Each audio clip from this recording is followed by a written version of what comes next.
Hello, America, and welcome back to the Real Music Observer. My name is Dave, and this is my video blog for today. I don't date these because I don't do them every day, usually for the Music Observer, but you never know. It could be a daily thing. I'm thinking about going daily, but is there enough to talk about in the world of classic rock? Well, maybe, since nobody else seems to want to talk about real music anymore. Everybody's just playing all their Justin Bieber crap. And I tell you, the music of today, and I know I'm sounding like the old curmudgeon man here, but even some young people, if you go on YouTube, they'll say things on a YouTube, concert from 30, 40 years ago, and they'll say, man, I was just born at the wrong time. Because they realize, people back then had to pay their dues. They had to learn how to play their own instruments. They had to practice in, their basement for months and months at a time. And then they had to really, earn their keep, so to speak, at, dive bars and clubs all over the country. And that's where these bands normally started, and then they eventually worked their way up. I want to talk about the video I did about Steve Perry.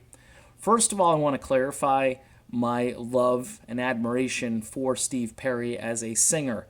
I think he could be the greatest voice in rock music history. And I'm dead serious. I mean, you think of everybody out there, Robert Plant comes to mind quickly, but again, his voice certainly went downhill. It's crazy music to have to sing. Let's just be honest. But as far as style, Steve Perry borrowed some from Sam Cooke. He had this way of phrasing and singing, I think, that was totally unique. I think he was the perfect fit for a band who needed someone to bring them to the proverbial promised land when it comes to delivering vocally and taking the band from some, jam band, kind of obscure, wallowing and building up a fan base, but really needing some breakout stuff to maintain their record label status, if you look at the history of Journey. So I want to clarify that I think Steve Perry could be the greatest vocalist of all time in his prime. And when I say prime, I mean from the time he started with Journey, probably before that, but really he got better and better. I think his peak was probably the Frontiers album. That's my opinion. He sounded great on, Raised on Radio, and subsequent music that came out after. Even the reunion in '96, I think Steve Perry was still on his game, although couldn't make the live gigs because of his hip. I think that probably for another 3, 4, 5 years, I think Steve Perry would have continued to hit it out of the park, and maybe longer. We just don't know. The premise of the video is, I think, that at age 67, I stand corrected. I know everybody on here was correcting me, in the band called Eels, and not L's or whatever it was that he sang with last year. And again, because I don't follow new music, and I think most of it sucks, I could care less. And it was kind of a strange way for Steve to kind of get back into it. If I recall, even the band was like, why here? Why now? Why us? It was just a bizarre return.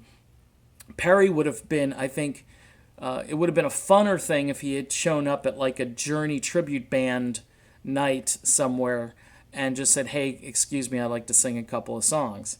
And that would have been a much funner way for him to kind of re-enter the whole fray of rock music. But what I really want to talk about today is Arnel against Steve Perry. When Arnel first joined Journey, this whole rags to riches story, it is a terrific story.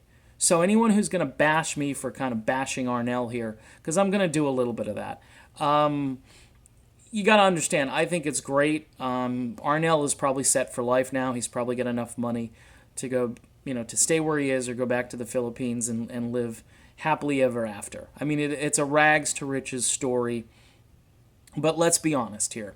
Vocally speaking, Arnel Pineda, even though he's got a great pitch most of the time, And there are times now, the last couple of years, I've seen concerts where on Separate Ways, he can't get up there at the end of that song where he's got to hit that last crazy sort of scream and holler note that everybody looks forward to hearing. And it's climactic, and Arnel misses it, and you're like, oh, wow, that was just bad.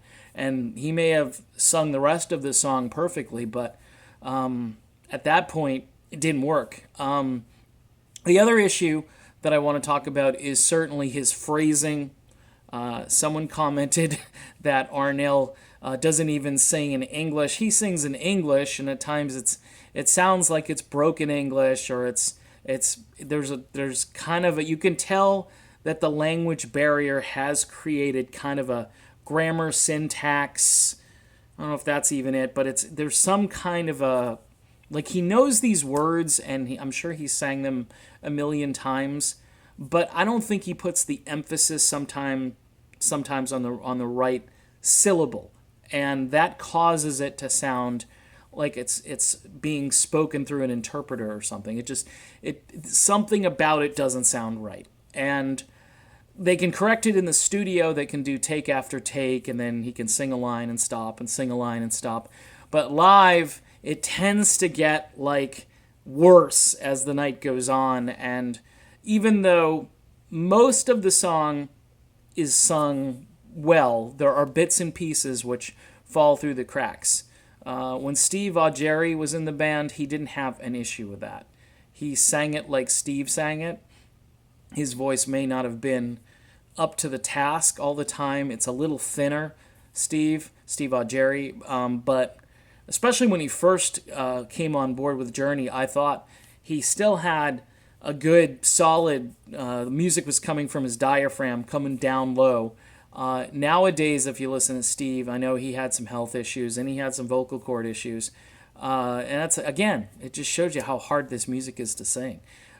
He sings right through his nasal cavity now. He hits the notes, but he does it in a way which it seems as though he's using absolutely the least amount of effort to get there, and probably for self-preservation. I don't know how old Steve Augeri is. Someone I'm sure will post on here. I know Steve Perry is 67 now. I know that because I've been corrected. But one other issue with Arnel Pineda is the fact that when he's singing Journey songs, there are times and there are moments where the phrasing, this is the big thing with me, he elongates a note and he elongates the word as he's singing it, and you're like, no, hurry up, get that word done, because it would have already been done if either Steve were singing it, let's put it that way. And I'm sorry, it's important that if you're going to sing a song, like recently I've been talking about Jeff Coffey joining Chicago and just knocking it out of the park.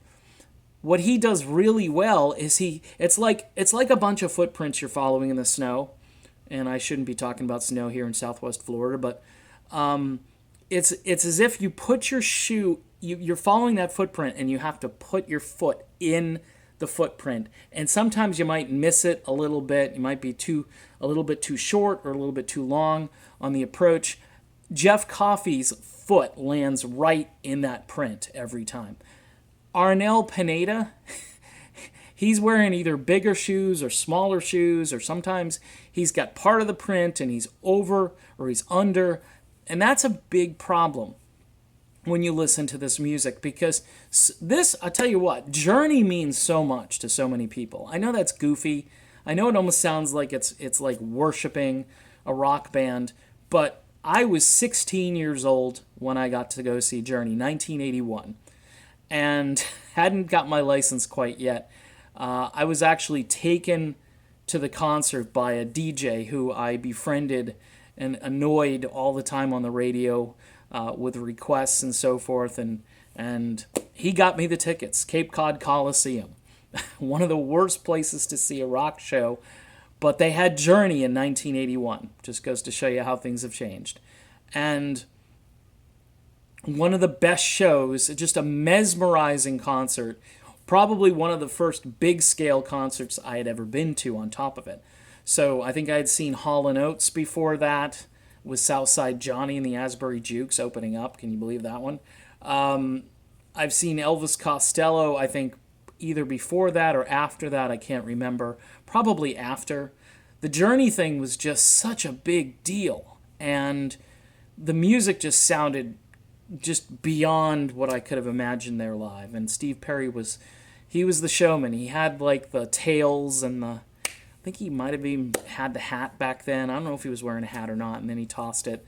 But it was one of those events where you just said to yourself, this is something different. This is something really special. This band, they were hitting on all cylinders. And for those of us who want to go back and replicate that and think that Steve Perry can do that at age 67, I just don't think so. I mean, somebody did comment. They made a good comment. They said basically even a deteriorating Steve Perry or a degraded Steve Perry is going to be much more interesting to listen to than Arnel or anybody else who could front Journey. And I think I agree with that. Although, my Jason Coffey reference, Ronnie Platt in Kansas, has been fantastic, and I will be doing a video about the new Kansas album shortly. But I don't know about Steve. But as far as Steve and Arnel, if you ask me truthfully, I'd love to see Steve back in Journey, and I love Arnel to go back to the Philippines, a rich, happy man, and everybody is happy, and have Journey just maybe tour for a couple more years, because Steve will be pushing 70, and I think everybody at that point has done what they can do, and they can go into retirement, maybe do an occasional acoustic show or something in the future, just to keep the legacy alive for a few more years. But you really don't need to prove anything else. I know Neil Schon, he's just a businessman who's hungry. He just wants to stay in the game, and he never seems to be satisfied. And in a way, that's good, because we want to keep these bands going for as long as possible, because the music is so much better than what's coming out today. Anyway, that's my super long video. Arnel versus Steve, and of course Steve wins.